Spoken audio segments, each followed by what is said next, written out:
Srđan trenira jedan od najkrvavijih borilačkih sportova, tajlandski boks. Nije nasilan ni problematičan, nema policijski dosije, ali jedva čeka svaki ulazak u ring.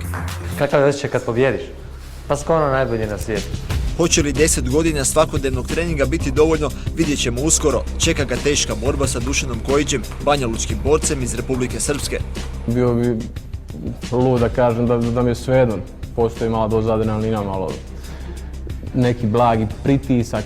Ali u principu kad krenem prvi udarac to već zaboraviš, čuvaš glavu i to je to. Srđan je Zagrepčanin, s 15 godina počeo je trenirati ovaj surovi sport, tek mu je 26, a već je imao 70-ak borbi. Nije to lako, pogotovo ako si normalan. Ipak treba poznati neku granicu između svog tog ludila i sporta. Znači treba se dobro naći i dobro razmisliti da li to uopće želiš.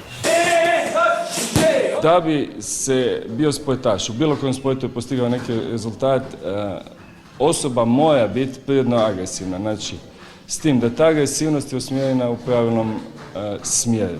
Na trening i na protivnika, a ne na obračunavanje na ulici, osobe koje treniraju grube borilačke sportove najčešće su na glasu kao problematične. Čak kad bi postojalo u nekim minimalnim crtama, ako svi svaki dan pod navodnicima 2 sata tučete, sigurno nam nije do toga kad izađete na ulici. S tim se složio i Srđan koji svu svoju negativnu energiju ispuca na treningu. Dvorana mu je doma, suborci obitelj, ne trenira samo tjelesnu spremu, bitna je mentalna, posebno u ringu. Glava je prazna, vrtiš, nema filmova koje vrtiš. Jednostavno ti i on i kako se kaže, ili ćeš ti njega ili će on tebe. Pa je bolje da ja njega. U susjednoj državi za meč života priprema se Dušan. On ima manje iskustva, ali zato veliku želju za dokazivanjem. U 30 mečeva 7 puta je izgubio, taj 7. kaže bio je zadnji. Moji su porazi uglavnom bili na početku i nedostatak iskustva.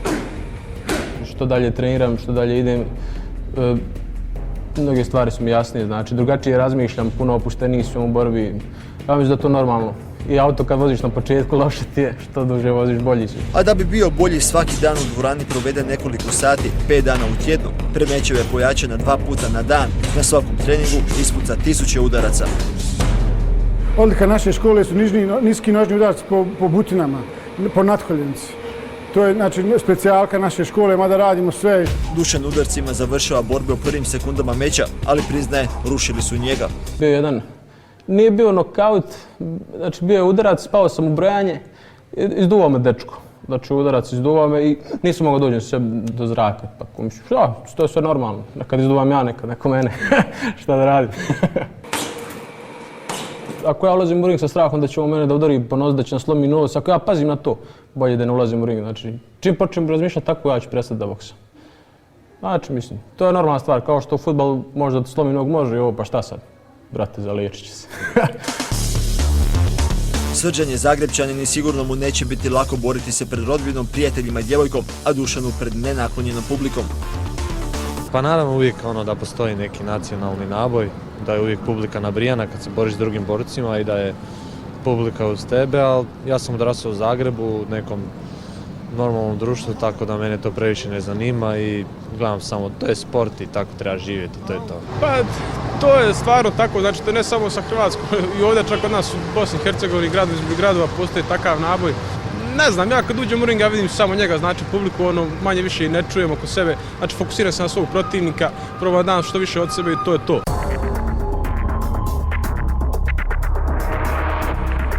Ne znam ništa o ovom protivniku, ali maksimalno ga naravno respektiram, nisam nikad čuo za njega. Pročitao sam neke na internetu da je nedavno imao borbu i tako. Makar nikad previše ne gledam protivnike i to ne volim puniti glavu prije meča. Kao i svaki borac, takmičar, sportaš, glavni cilj nam je pobijediti. Srđan u tom smislu je spreman, odlučan. Na pobjedu mi nikad nismo otišli meč da izgubimo. Ne idemo ni sada. Pa naravno, idem na pobjedu, bio bi lud da idem se bilo kakvom drugom namjeru. Pa ništa, evo, želim mu sreću i valjda će to ostvariti. Pripremali su se mjesecima, sada će doslovno pokazati tko je jači. Prvo je obavljen kratki liječnički pregled, borci su razmijenili poglede, a nervoza se doslovno mogla izmjeriti. Mjeri se na pulsu, znači čim je puls ubrzan, adrenalin diže tlak i malo su nervozni, ali normalno je, ti poželjno da budu malo nabrijani prije borbe. Pokrenuli smo negdje oko pola 2, nije nam trebalo 2 i nešto, znači da dođe možda 2,5 sata. Spreman sam, opušten sam, znači sve ok, vidit ćemo u ringu, najbolje. Malo se osjeća uzbuđenje, najviše zbog publike i to sve ipak nastupamo u svom rodnom gradu, ali mislim da će se sve strasti smiriti kad uđemo u ring. Suci su objasnili pravila i upozorili trenere na fer i korektnu borbu. Nećemo ići u krajnost da čovjek bude masakriran, naravno sudija je tu da ga zaštiti, ukoliko ne može više nastavi, prekida meč i to je to. I turnir je počeo, dvorana je postala vrući kotao publike žedne krvi. Srđan i Dušan se zagrijavaju, samo nekoliko metara udaljeni, samo nekoliko minuta prije međusobne borbe.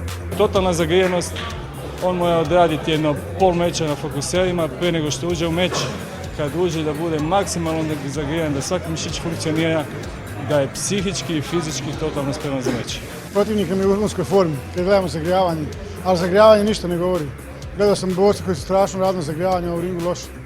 Nadam se da će moj borac se loše zagrijati, a biti bolji u ringu. Nisam vidio protivnika, ne zanima me to, bude on vidio mene.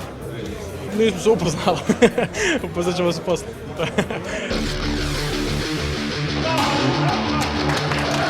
Nošen publikom, Srđan je tukao iz svih oružja, dominirao je cijelom prvom rundom i činilo se da će borbu vrlo jednostavno završiti. U drugoj rundi polako je gubio snagu, ali još uvijek je vidno dominirao. Dušan je došao k sebi i počeo se češće slati teške udarce prema Srđanu. U zadnjoj rundi obojce su krenula na sve ili ništa. I kad su borci mislili da je gotovo, suci su proglasili neriješeno i produžili još jednu rundu. Vidno iscrpljeni pokušali su dokrajčiti jedan drugoga. Uz novi nalet podrške iz publike, Srđan je ponovno dominirao, dao je sve od sebe. Odluka sudaca bila je jednoglasna. Pobjedio je borac iz plavoga kuta, Srđan Špil! Da budem iskren, očekivao sam pobjedu, ako ćemo realno. I nije sam stvarno njegova prijetnja, ću pasiti u prvoj rundi. Zapravo ja sam jednog ne gurnuo. Osjetio sam ono u prvoj rundi da sam bolji. U drugoj sam malo rundi pao, popustio ritam. Pa sam se u trećoj opet malo po malo dizao. Znam da to tako ide. Da je bilo u Banja Luci, ja bi sigurno to dobio. Znači, ja razumijem i nema šta mislim.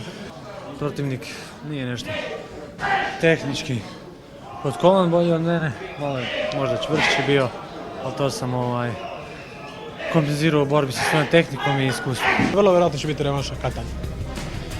Razočaran i umoran Dušan odlazi kući poražen. Srđanu zagrljaju djevojke Slavi. Pred njima je iscrpljujući trening i nove borbe u teškom i krvavom sportu koji ne nosi zaradu.